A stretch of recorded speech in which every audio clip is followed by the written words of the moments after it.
mfumo unakutengeneza kiasi kwamba yani unaweza kuona fursa mahali ambapo wengine hawaoni, kwa sababu fursa haioni na macho, inaonwa na akili.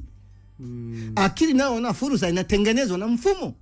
Kama tunajenga watu ambao hawawezi kuona fursa, wanaolalamika tu.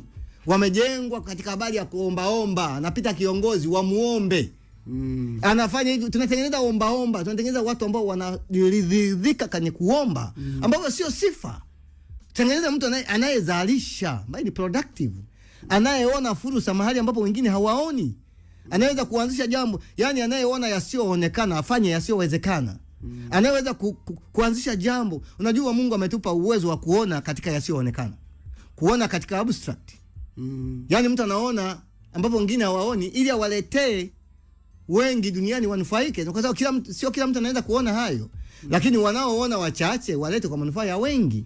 Hivi leo wewe ungeishi kwa kufanya utafiti wa mambo, uchunguzi, hutapata chochote. Kwa sababu kwenye eneo unalodili nalo hela hazitembelei huko. Lakini tukiendelea utaratibu, hata pesa zikatembea